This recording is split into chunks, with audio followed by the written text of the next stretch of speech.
Good morning, everybody. Thank you for joining us, and welcome to TALiNT Benelux. My name's Andy. I look after our knowledge sharing events. For those of you who don't know Talent Partners, our mission really is to help solve talent challenges. One of the ways we do this is bring the community together to share challenges, to share knowledge, solutions and expertise on best practice. And especially this year, after the year that we've all had, to share experiences as well, which I think is really important. In normal times, we would run this event as a live event in Amsterdam, down at the epicenter in Amsterdam Zuid. But this year, sadly, we're all running our events from hastily converted offices in our own homes. So the next hour and 15 minutes, we really hope to inspire, re-energize you, and give you some valuable takeaways as well to help you navigate through the next few months. We've got a great lineup of speakers, experts in their own field, and we're going to be going on a bit of a fast-moving candidate journey, as it really is this year. So we've got some really interesting insights and some takeaways as well. We'll be talking about early careers, kicking off with early careers through to attracting diverse candidates in a candidate-heavy market, as it is at the moment, and also finishing off with onboarding in this virtual world that we all find ourselves in. If you've got any questions at all, and please ask any questions you like. We use the Q&A function. You can do those anonymously if you like. And yeah, we hope to have a really good, engaging session for the next hour and 15 minutes. Enough from me now, really. Let's kick off with our first session. The first session is a group effort. It's led by the student recruitment experts Job Teaser, who are going to be working with Erasmus University, Trinity College Dublin, and they're going to take you through the very different world of student recruitment as it is in 2020. Partner manager Valentine Rath is going to lead this session. So over to you, Val. Take it away. Thanks, Andy, and good morning, everyone from Amsterdam. So before we get started, we'd love to introduce ourselves. My name is Valentine. I'm Partner Success Manager at Job Teaser, and I work alongside our university partners across Benelux. Then we also have Catherine van Kleek. She's our Head of International Partner Success, and Juliette Santos, Graduate Recruitment Specialist, working with our corporate partners across the EMEA region. We're also very pleased today to have two of our university partners with us, who will join us in an exciting panel discussion. Veronica Brantova, Employer Relations Manager at Rotterdam School of Management, Erasmus University, and Patrick Phillips, Career Counselor at Trinity Business School. So thanks a lot for being with us today. So here is our agenda. The webinar should be approximately 45 minutes long in total. And we will start with a brief introduction about who Job Teaser is and look at the current landscape for students. We will continue with going through several online event formats that Job Teaser can organize to support employers and to help them connect with young talent. We will then move forward with our panel discussion with our university guest speakers to hear about how Career Services is responding to the switch to online services, and also discovers what universities and what students are expecting from employers in the current landscape. And then finally, we will finish off with a Q&A. So for those who are not familiar with Job Teaser, we work closely in partnership with universities and employers in order to help students define their career choices, to help them navigate the changing world of work, and to support them in their early careers. So currently, we present a network of more than 700 partner universities and 3 million students and young graduates from 22 countries. And our mission is to guide each student in their unique career journey. We do this by providing universities with an online platform that is directly integrated within the university intranet system. So students can access career services, discover opportunities, participate in events, and explore companies. And these companies are generated from both the university partners and directly from job teaser partners. So this allows students to explore and to engage with different employers across different industries, whether, for example, they are Dutch native and aim for an opportunity in Rotterdam, or if they have international ambitions and aim to orientate themselves more globally all over Europe. So ultimately, they can apply for advertised jobs that matches with their personal profile by using a smart algorithm. So within this ecosystem of early careers, we wanted to give you a brief overview of the recruitment landscape and share some data with you around student perceptions during this time. So at the very start of the pandemic, we collaborated with HAPPY, which stands for Higher Education Policy Institute, to learn about the views from students on employability and their perceptions on career prospects. And what we learned here is that almost a third of students felt that the pandemic had negatively impacted their feelings around employability prospects. And furthermore, the largest share of student responses, 28% in fact, cited anxiety as their number one feeling when being asked about entering the labor market. So in addition to these findings, we also conducted our own European study on a global level. And here we gathered insights from different stakeholders from our ecosystem. So over 7,000 students and recent graduates participated, 200 employers, and more than 170 career service professionals. And what we learned here is that students actually became very engaged and very proactive during the pandemic. And the figures show that more than 80% of students were in fact actively searching for jobs or internships. And almost half of them are spending more time doing this compared to before the crisis. So then if we look at the university responses, we learned that the majority of career services adapted really strong to this new situation.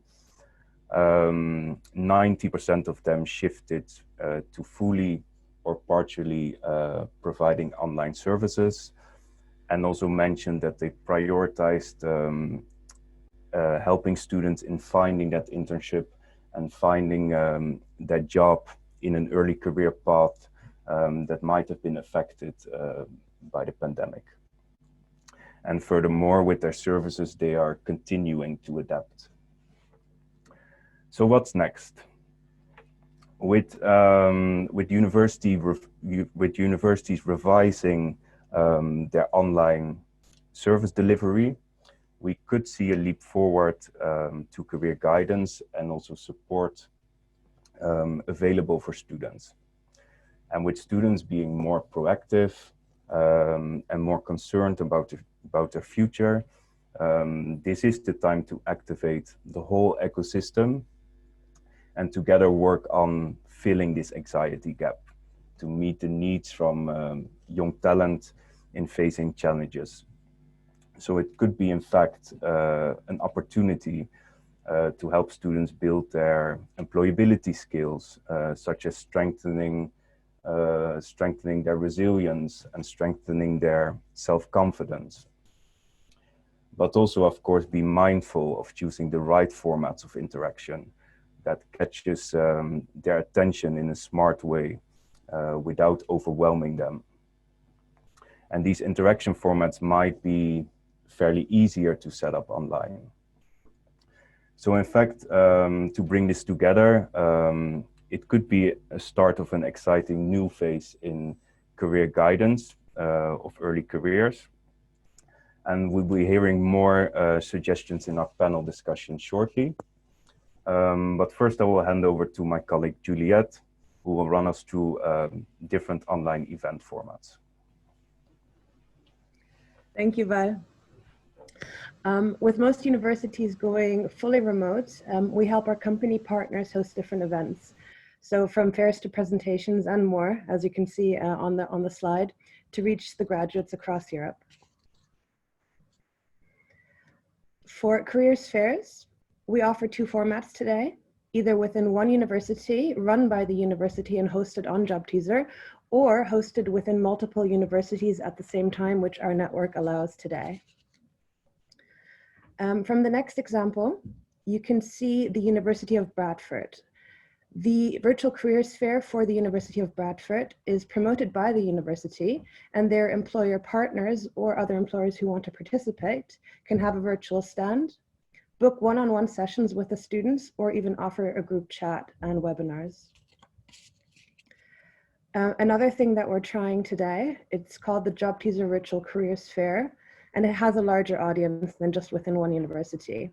We can target a custom demographic. We promote and host a cross-European event. We've actually just launched our first one. It will take place on October 20th.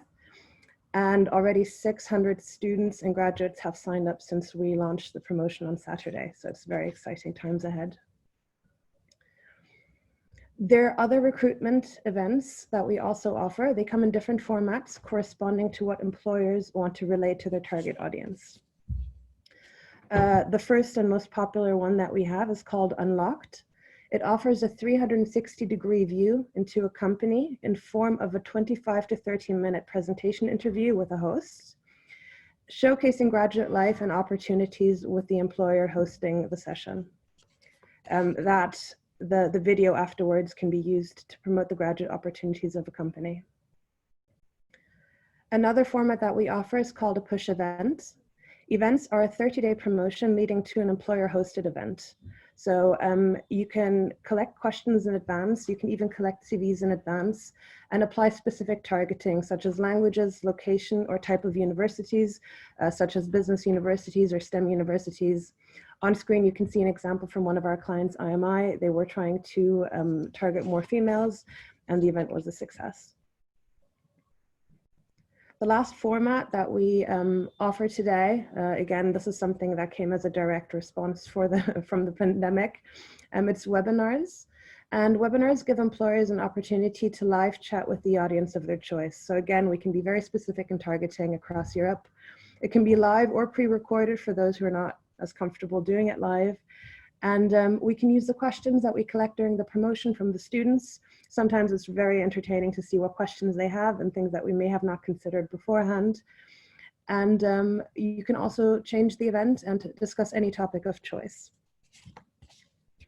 That's all from me. I'll hand over to Catherine. If there's any questions about it, feel free to get in touch. Thanks a lot, Juliette. So I'm actually going to stop sharing the screen, and we're going to move now to our panel discussion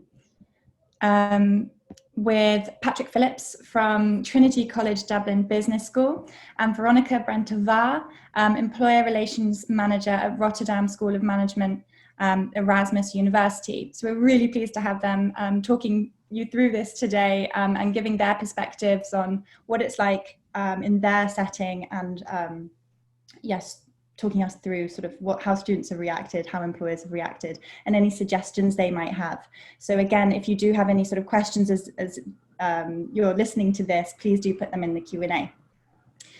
So I'm going to start with posing a question to Patrick, who you can hopefully all see on the screen in gallery mode.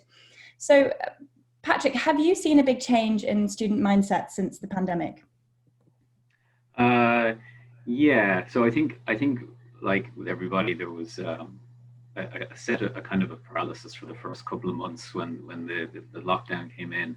So I think what we saw with that was sort of an increase in student apprehension, which was kind of reflected in Val's survey there a little earlier on. So yeah, so a couple of months, a lot of apprehension. I got a lot of emails, a lot of phone calls. What's going to happen? What's going to happen? And so we spent that time just trying to keep them at ease. But then as time passed, I think the students just really embraced the technology and just, I suppose, being millennials, being young, they adapted to using the technology very quickly. And once they started to do that, then I think that gave them back a sense of control. You know, it gave them a sense of, okay, this is how we're going to move forward. This is how we're going to engage with employers. And generally, I think it gave them back a sense of agency, and they started to take more action through the use of technology. Great. Well, that's really comforting to hear, first of all, that they are adapting in that way. And Veronica, have you seen a similar setup or something different? I completely agree with Patrick here. Very savvy students. We see that our students have been very able to solve complex global problems online. What happens at the Rotterdam School of Management in the second semester, which starts at the beginning of the calendar year, more or less, is that a number of our master students, they run so-called business projects with companies, big consultancies, to the global players in every industry. And they literally consult them. It's a major part of the curriculum, running for 4 months. They were very quickly able to solve these challenges online. And you have to imagine all students actually went back to their home countries. We have more than 50% of our students are international. So they had to deal with time change differences, figuring out how to do this online, how to do the stakeholder management online. They're very successful. We see that from the extremely positive evaluations from companies. So I can only second that yes, very tech savvy and also adaptable. Second thing we see in terms of the changing mindset is a need for what I call work-based learning. Now in September, we are welcoming the largest group of bachelor students that are doing internships in their third year. That's when they start. I have the impression that this is really because in their second year, the Corona pandemic started, and they were thinking, okay, how can I really position myself? How can I prepare myself for the labor market already now? So this work-based learning, and one way or another, through internships or through other assignments, is on increase, and it will be on increase moving forward. So that's also something for employers out there. Internships or other ways of engaging with students during their curriculum will be on rise. And last point I want to make here in terms of the students' mindset, and I mean, every coin has two sides. So they are definitely tech savvy, but we also know there is a lot of technology and there is a lot of input coming on, and they are also balancing in the midst of the uncertainty with study, with private life, with finding a part-time job. So sometimes students might actually seem disinterested when it comes to online events because there's so much. And I think this is a call to us, and something we see is that how do we keep them engaged in our events and continue the engagement? Definitely. So definitely a lot of different developments among students, yes. Well, I'm actually going to be posing that question to you a bit later as well, so we'll hopefully think of something in the meantime. I'm sure you have lots of suggestions. So you mentioned also earlier sort of increase in internships, which is really good to hear. And in that regard, have you seen that there's been a big change in recruiters' mindsets as well since the start of the pandemic? Yeah. They dream big. I think there is a lot of opportunities. So we are getting recruiters from all over the world. We've always been an international business school, but now, of course, the travel and logistics is no longer an obstacle. So meeting global talent is now possible. and it will remain possible. So I think that's great. We can all dream big, and less logistics is there. And I think another maybe change in the mindset is a way of how recruitment is being done, more efficiencies, and also looking at pre-recording interviews and how to engage actually digitally with students. So yes, those are the things that we observe. Absolutely. And then to sort of point that question back at you as well, Patrick, are you seeing a similar thing? What big changes have you seen in recruiters' mindsets? Yeah, well, it was really interesting because when the outbreak happened originally, say back in March, there was like a 95% drop in recruitment in Ireland anyway, but I think that was probably broader afield.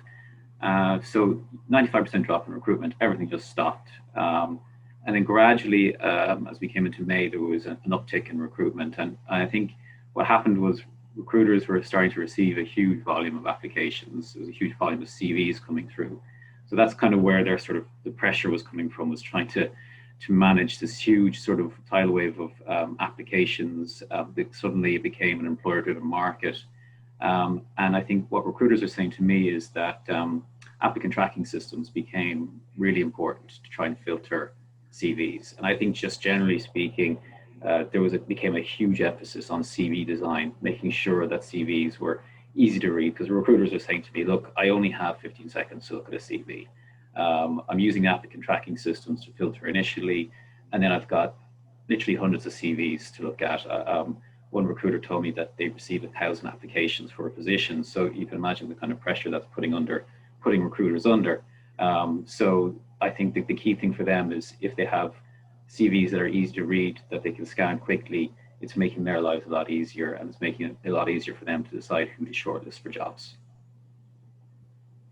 Yeah, that's so true, and sort of bringing AI into that, or using technology wherever possible to make their lives easier and to make these processes quicker, because there is the talent out there. It's just finding it, isn't it, and getting access to the best.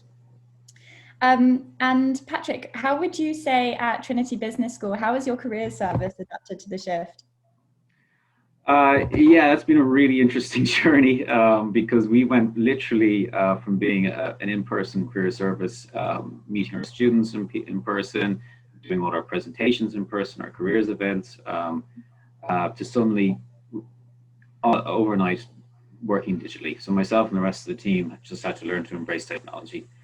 So it was a really fast learning curve. But it's been really good, because you suddenly realize this allows more options. We can now engage with employers more rapidly, more easily, but also we can connect employers and students with each other more easily. You know, it used to take quite a lot of time to set up an event. You'd actually physically need to get people into the same room. But now, now that we've embraced the technology more, we're able to set up events much more easily. We can run a greater number of employer events. We can run them on a weekly basis. And also from a personal perspective, I find I have much more engagement with my students. So I used to run maybe 3 or 4 workshops in a semester. Now I can run 8 or 9 just through online methods. So you could have the students who are dotted all over the college campus, and I can email them and say, hey, on Tuesday, I'm going to have an online CV workshop, and they can just log in from wherever they are. So I think while we've lost obviously that in-person contact, the key takeaway for me and for my team is that the technology is allowing us to create more what I call contact points with students and employers, and we can get employers and students talking to each other more often. That's so interesting, and it's speaking their language, isn't it? You know, they've been online for a long time, probably before the career services. So as you say, I'm really pleased to see that they're matching now, and students do have a bit more flexibility in terms of when and how much they can rely on the career service, because we might see a big increase because of that. Veronica, would you like to explain a bit about how you've adapted and your career services adapted to the shift? No, certainly in many ways, I second Patrick here as well. It's embracing the technology and making it your partner, which I think is happening globally as well. we experienced the pandemic or the effects of the pandemic alongside also many other changes at RSM.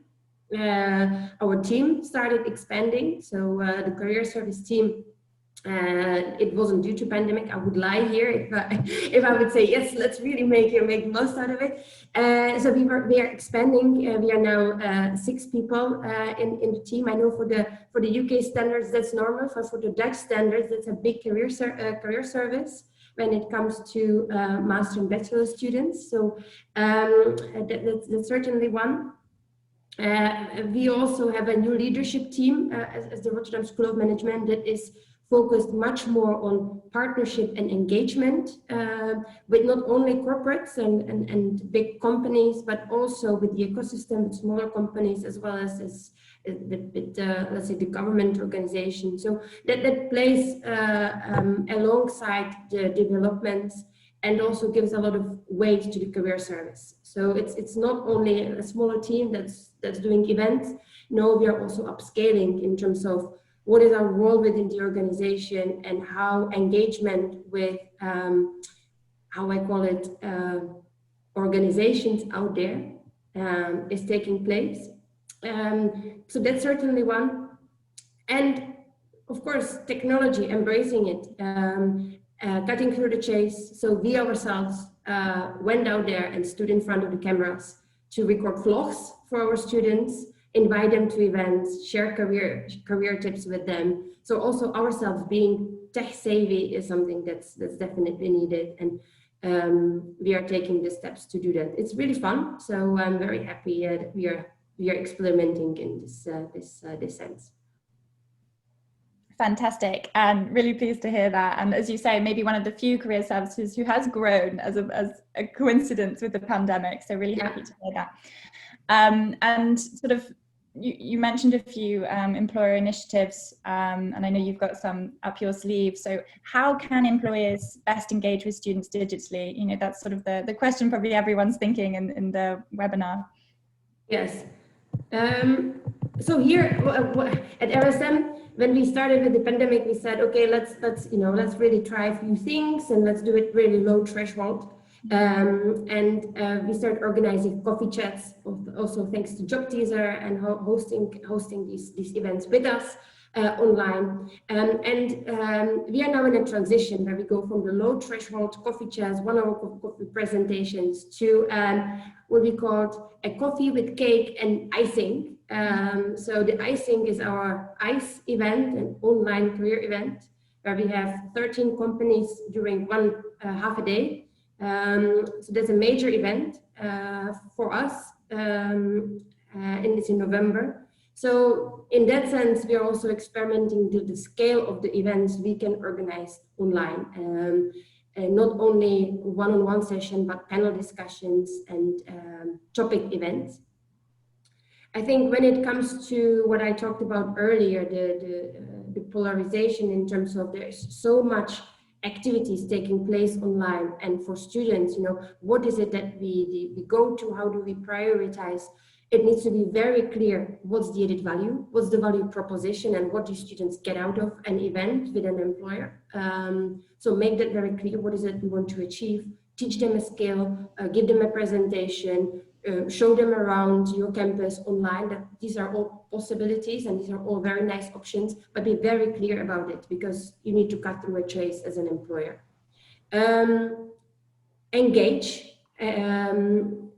Students have, and not only students, everyone. I mean, I don't know how you feel, but after a full day of Zoom meetings, I'm more tired than if I have face-to-face meetings. And this is the Zoom exhaustion. We all have it, and students have it too. So what does it mean for you as an employer when you want to engage with students? You know, they will get tired after 30 minutes. Maybe do a quiz. Everyone wants to win, so something that you know, makes them stand up and actually want to be engaged. So this certainly a number of tips to do, but also what I talked about earlier, vlogs, and the digital outreach. Here at RSM, this is a very special time for us and special year. because we are celebrating 50th anniversary. Congratulations. Thank you. Yes. As part of that, we at the career service, and this is a special announcement now also to all the attendees here. With the career services, we are starting a campaign. Number of you know the mission of RSM is a force for positive change in the world, and our campaign is inviting employers out there, share with us a video, a vlog, how RSM talent can be a force for positive change in your company once they get hired. So these are some of the possibilities how employers can get engaged, from company presentations, very low thresholds, to ICE events, to vlogs or other engagement activities. Fantastic. Well, thanks for announcing that. And I hope you get a lot of responses and that students are much better informed from that, because video is really the best way to engage with students. Yeah. We know that they have short attention spans. So yeah, no, when you're on the sofa in the evening, you can just, then you can watch other videos. Yeah. Definitely. With the TikTok generation. Yeah. I say we, I'm a millennial, but Generation Z definitely are. Exactly. Patrick, have you got any suggestions for employers about how they can best engage with students in a digital format as well? Yeah, what I noticed like over the last number of years is that I kind of become increasingly disillusioned with the events that we're running, in that we've run like a careers event or a company presentation, and then the company would go back to their offices, the students would go back to their work, and it would be forgotten very quickly, I think. But what I think what the technology allows us to do is to create and sustain relationships between employers and the students over the course of the entire, say, academic year. So what I've encouraged employers to do is to use technology to create what I call like a funnel approach. So have an event at the beginning of the year that creates awareness amongst the students, and then run a number of smaller events as the year goes by. And as you do that, gradually filtering out the students who are really interested in your company. Last year we ran a competition, or a series of competitions with LinkedIn. And what that did is it kept students and LinkedIn engaged over a period of time. And I was working very closely with the recruiter in LinkedIn who was heading up the project. And it was really interesting because we were beginning to see which students were really starting to shine. And to see, the point is, like in an interview, you can only learn so much. We all know it's not an exact science. But if you can watch and monitor students' performances through, say, giving them tasks to complete, get them to engage in a competition. If you can watch them over a period of time, you can see which students are really enthusiastic, really motivated, and who really want to join that company. So it was a really good way to see the talent come to the top. One more thing I'd say about that is that's kind of one part of the battle. But when you identify the talent, what I would suggest to employers, move on them, interview them, and hire them.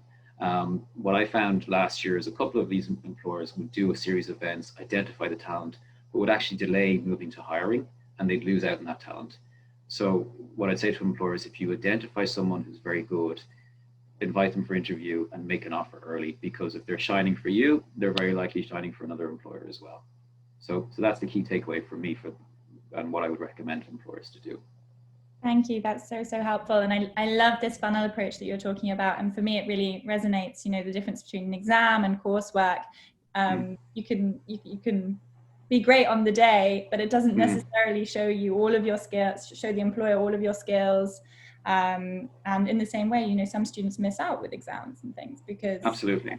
It means it's only one snapshot of their abilities. So I really like that. And it helps the student to get to know the employers too, as much as the employers to understand what the best talent out there is. Correct. Really connected. And one more thing I'd say is, like, what students say to me is, like, they often say, like, I have no idea what a typical day looks like in a LinkedIn or a Google or a Facebook. So companies that do, say, vlogs where they get their recent graduates to do a day in the life, this is what a typical day looks like. That can be hugely helpful. None of this stuff was as doable in the past, but now technology, it is doable, and you can sustain that relationship over a period of time. Yeah, Great, fantastic. Well, thank you so much. We're going to move to our final question. So do you have any sort of last final tips about how employers can move forward in the upcoming months?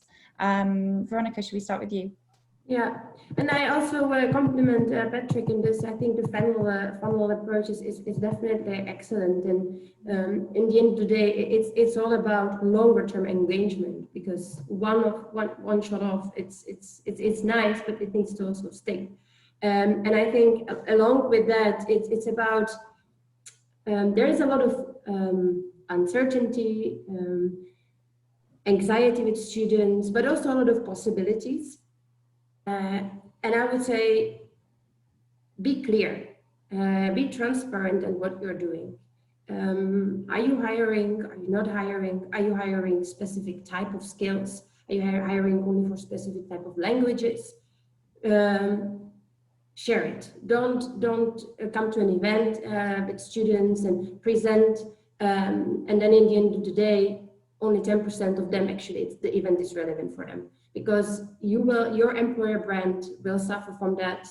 Students will get disengaged. So, be clear, make sure that you really target the right audience. We can help you with that. We can, prepare that ahead of time, and career services in all other schools are doing exactly the same. So it's not just us, but we know that we want to make the right match. We don't want to bring any company with touch with every student. No, we are here to help employers also to find the right audience for what you're looking for. So I would say, be transparent about, first of all, are you hiring, yes or no? If yes, what type of positions are there? What are the requirements? And what kind of support do you also need from us as a career service in order to bring you in contact with the right students? So that will be my final tip for the audience here. That's so helpful.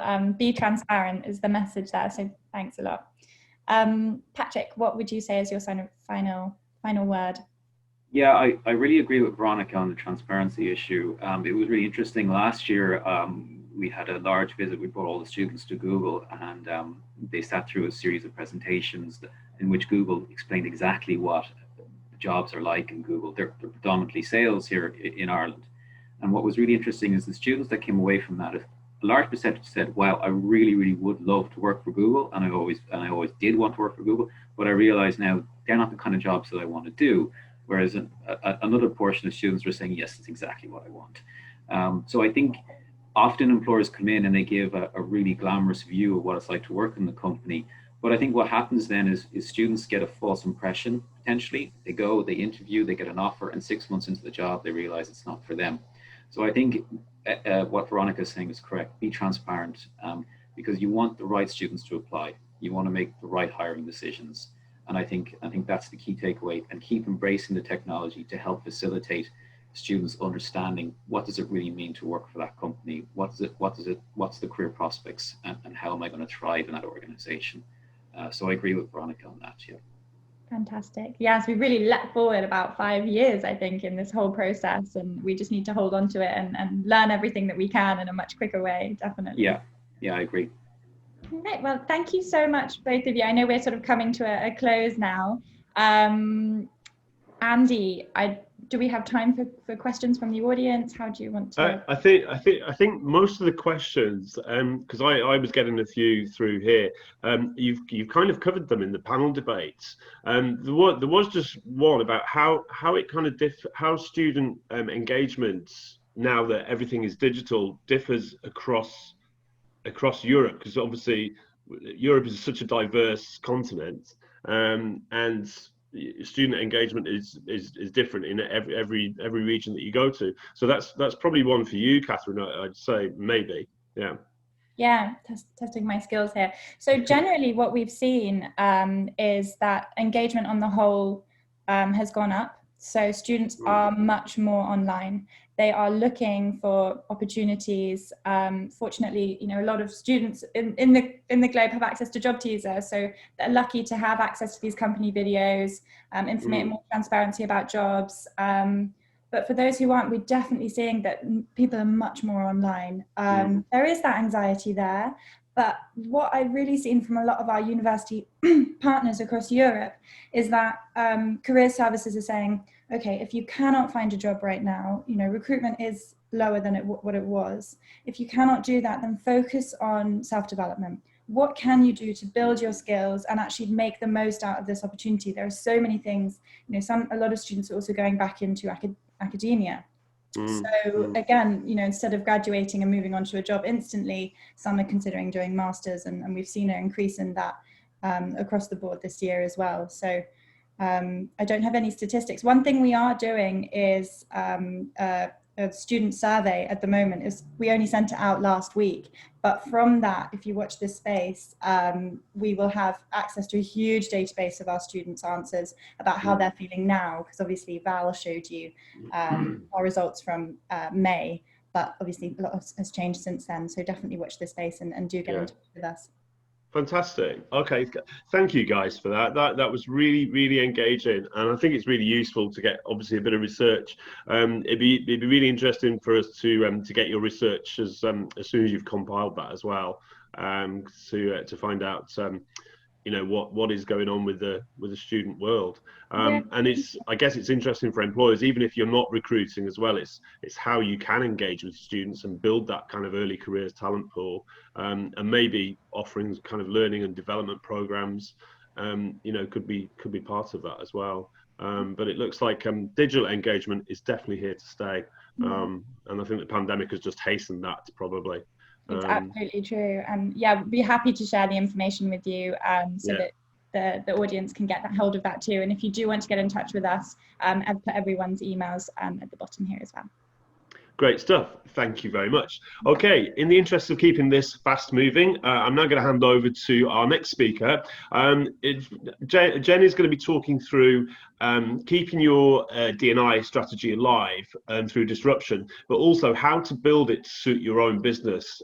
D&I means a lot of different things to a lot of different businesses and people as well. So Jennifer Boulanger, who's going to be delivering the talk for about 10 to 15 minutes.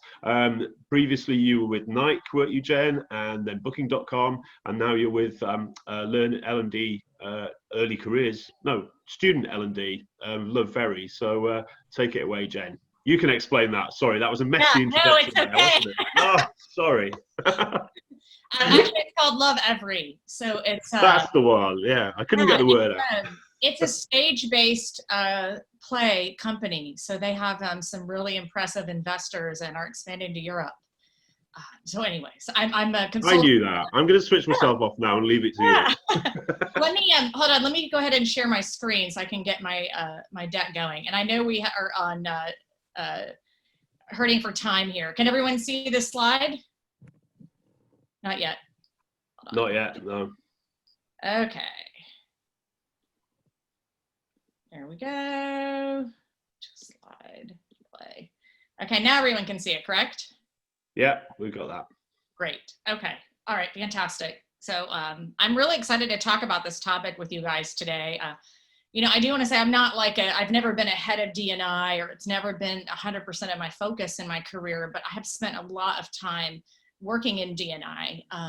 At Nike, I helped to build the D&I strategy for EMEA. And then at Booking, diversity was always a huge part of our recruiting strategy. So, so I've had a lot of experience there. And so I think today I just wanted to share just a little bit around kind of what D&I is, you know, why it's important for companies, and just some tips on how to implement it or how to decide what is right for you. I think what you'll see today is like Andy said, it is a really complex topic. It can be very sensitive, and it's there's no one size fits all for companies or approach. So. I will just jump quickly into kind of what is diversity and inclusion. And I think there's a lot of different definitions floating around. I actually took this definition of diversity from Nike because I think it's a great, it's short and sweet, and it makes a lot of sense because it really encompasses the seen and unseen characteristics that make everyone unique. So really it means everyone, and it's the people that you work with. That's your diversity there. And then inclusion is really how people feel. And, for companies, it's like an intentional or deliberate effort for your company or your managers or teams to create an environment where people are respected and empowered to contribute equally, and that they have the same access to internal resources, external resources, and job opportunities. And I think, with what I've learned is that these two go hand in hand. You can spend a lot of time and money and investment on recruiting diverse talent, but then if you don't have an inclusive culture, they will leave and go somewhere else where they feel included. So I was going to ask the question, but I know we're on time. When you research diversity, there are anywhere from kind of like 4 to like 200 different types of diversity. And so I found this list of 34 types, and this is diversity in the workplace. And it's a great article from Built In. But as you can see here, there's a lot of different things here. If I think of my own personal diversity, like I would categorize myself here as an underage, citizenship status, because I need a work visa to work in Europe. So if I think about my upbringing or family, it might be different than other people. So, diversity, it's a varied topic and encompasses a lot of things. So if you think about why D&I is important for your company, I want to jump into a couple areas here. First of all, it's good for your business. And I mean, there are so many articles and research out there, and Forbes, McKinsey, Deloitte, they're all talking about that, it's your business, companies perform better when they have diverse talent. And so, like you can see here, that's 30% higher revenue per employee. Gender diverse companies are 21% more likely, and ethnically diverse companies are 33% more likely to outperform their competitors. Innovation can increase by almost 60%. And, we all talk about employer branding. Well, if you have an inclusive and diverse workforce, you improve your reputation. And then I think lastly, if you have this inclusive culture, you have less turnover, and so that reduces employee turnover costs. Another reason, and this seems pretty obvious, but it's purpose driven. People always perform at their best when they do their best work when it's purpose related and they feel committed to that purpose. And, I hear a lot from companies that are really B2B focused. Like I've been lucky to work for companies that are purpose driven. Like if I look at Nike, it's to empower the future of support, or Love Every, it's helping parents, educate their babies in the best way through play. So if I think about like companies are like, oh, well, we just sell to other companies. Well, diversity and inclusion is actually a purpose within your own company. And so that can give people purpose. I will say employees, they look for companies who provide equal opportunity, and they will say that they are proud to work for their company if they know that their company is fair. We all talk about Glassdoor and good reviews and these kinds of things. Like if you have a diverse and inclusive environment and people feel like they can get jobs equally, they will talk about that. Obviously D&I strategies, they help to create an equal playing field for underserved communities. So like if we'll talk a little bit more about some tips on how to do this, but when you have these kind of strategies in place, people from different backgrounds have a more equal chance of getting a job at your company. And so that helps service, it's purpose driven and helps the broader community. And lastly, like I wanted to talk quickly about, we are in a bit of an economic downturn due to the pandemic, and there was some research done from the last recession in 2008 that companies actually increased investment in diversity. Even when they were reducing their corporate social strategies, right? So their CSR activities. And so that's also purpose driven, companies trying to do good in a tough time. Lastly, I think we all know this, and I know Job Teaser was talking a bit about this too, but you know, millennials and Gen Z, they want to join diverse companies. 75% of our workforce will be millennials by 2025, and that's 3 years away, right? So, so we need to be ready, and if companies want to really attract and retain this talent, they need to have visible and active D&I strategies for this type of talent. And I think another interesting piece here that I saw is that, you know, millennials and Gen Z, they really look at diversity as not just your ethnic background or where you're from. They look at it as a mix of ideas and experiences and opinions. And this is called cognitive diversity. And so this is where we go back to that 43 types of diversity. There are lots of different pieces. So diversity is more than what you look like or where you're from. It's how you think and your background. And so this is really a big attractor for younger talent. So let's talk a little bit about how am I doing on time? I just wanted to check. So. Yeah, you're okay. Yeah. Okay. All right. So first of all, I really want to highlight here that, you know, your D&I strategy, it needs to be tied to your business. You know, like we've talked about, that it fuels business growth and it drives innovation.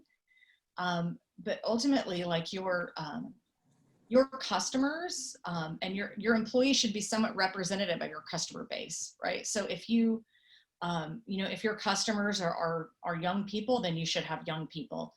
If you're expanding internationally into markets, it's probably good to have some international talent. They can actually help you expand much easier, and it empowers global expansion into new markets. You know, I have an example. Like we had a Barcelona office, and you know, the population was mostly Spanish, but they were selling to a Spanish market. So it made sense to have Spanish people, but we definitely diversified from a gender perspective and brought in more LGBT and made a focus on having different age ranges. So like your diversity should be connected to your business. And I think what's really interesting here too is that consumers are actually more likely to purchase a product after they see an advertisement that they perceive to be diverse or inclusive. And there was some interesting research done, I think by McKinsey. And so, so these are just things to think about when you're tying it to your business strategy. There's all these positive things that should connect. You know, I will talk. Obviously, I'm a talent acquisition expert, and so, you know, if you want to have diverse talent, you've got to evolve your recruiting processes. And there's a lot that you can do. And so I really tried to pull out some kind of easy things that people could focus on. You know, ultimately you need diverse sourcing strategies. And so whether it's, you know, if you're a startup and you have one recruiter, or, you know, like have them focus on just doing some diversity sourcing. You know, if you're a bigger company, maybe you have people dedicated just to sourcing diversity. You know, you need to advertise on diverse job boards. You need to have partnerships with different clubs and societies that are targeted towards diverse talent. You know, so there's a lot out there, and building relationships with them, it helps attract that talent. You know, you need to build a diverse early career talent pool. If you start hiring diversity young, you know, and you bring in students from different backgrounds and different nationalities, and it's going to start infusing the company with diversity, and in the long term, it will eventually shift your company to a more diverse talent pool or diverse company. You know, I did want to say at Nike, we did put in some technology to help us with our early careers. And I know we spoke about this a little bit with Job Teaser. At Nike, we did use Job Teaser, so thank you guys. You're a great partner. But we did put in some new assessment tools, and we were using AI to start assessing candidates, because we wanted to look beyond just the regular universities that we partnered with. And we thought if we just looked at students that had the right, that could answer the right questions around skills or personality and or like potential for growth. And then we were really trying to target and give an equal chance to more students. Let's see, obviously you need to have a D&I section on your career site. I was at a diversity event and I heard a whole panel of diverse talent talk about how they would never even apply for a company if there was nothing on their career site talking about being an equal employer or having some sort of D&I section and talking about a company's commitment. So this is becoming more and more critical for companies to invest in this. See, let's go into here, diverse slates. So do people know what diverse slates are? Thought I'd try to engage people because I'm throwing a lot at you guys. Well, a diverse slate is actually where you make a focused effort on having your short list have a diverse panel of candidates, right? So let's say you have like 5 candidates that you're going to have at the final stage, or even 3. So you commit to having a diverse slate there. So maybe you have 1 person of color. Maybe you have someone from a different background or a different type of company, or some sort of diversity, but you have a commitment. You make sure you have female on that candidate short list of candidates. So you implement diverse slates for certain roles or all roles, and make that commitment, because that will convert to have diverse hires. There's an interesting statistic about women, and if there's only 1 woman in a finalist shortlist, there's 0 chance she would be hired. If there are 2, then it becomes 25% chance that you would have a woman hired. It almost takes 3 out of 5 to have that 50% chance that you will convert to a woman. So it's a really interesting dynamic, and it definitely can make an impact. And on the other side of it, so not just the candidate side, but your interviewer panel, the interviewers that you have that are doing the interview, that are interviewing the candidates, they need to be diverse themselves. If a woman only interviews with all men, then she may not think there are a lot of women that she's going to work with, and may not think that's a diverse and inclusive culture. Same with different nationalities. I know it's interesting at booking, we used to always, if we knew we had a candidate that was from a certain nationality. So let's say, I'm just going to use an example, like we had a Russian. We would ensure that our panel, that we had no one that was Russian, and they were all from diverse backgrounds, because we wanted to have, we wanted to show that we were diverse and then not have any bias in selection. I think the last 2 I'm going to talk about here are just inclusive job descriptions. Sheryl Sandberg said it best in Lean In. She said men will apply for any job, whether they're qualified or not. Like, a woman will only apply if she is 100% qualified for the job posting. And so I think this is a really important thing, is to make your job descriptions, when you post them, gender neutral, and use more collaborative and friendly language. There's a great tool out there called Textio that can do that kind of work for you, and it does make a huge difference. I know we were doing this at Nike. We tended, because we were a sports company, we tended to kind of have these aggressive job descriptions, and it was never done on purpose. But we would run our job descriptions through Textio, and our scores on gender friendliness were so low. We were like, oh my gosh. So we had to really change the way we were talking about our company. And it did improve our female applicants. These last 2 things are kind of going to go hand in hand. And I think, obviously you have to train your employees and your hiring managers on what unconscious bias means. And I'm not going to go into this, but it is a piece of D&I and inclusion, because we all have biases. But teaching them how to have inclusive interviewing techniques. I know this can be a huge effort, and bringing in a company or a person to come in and do all of this work. It's a big undertaking. So, you know, I always say for recruiters, a quick way to kind of do that is where you can kind of do it organically through your organization is when you have your intake meeting with the hiring manager, right? And you're talking about that job description with the hiring manager and the interview process. It's a great way to really infuse some of these new techniques with your hiring managers and train them one-on-one through the process and have them be kind of your guinea pig. And that way you're teaching it as you go instead of having to roll out this big launch of, you know, like, well, we're going to retrain the whole company on things. Because, you know, it's a big undertaking.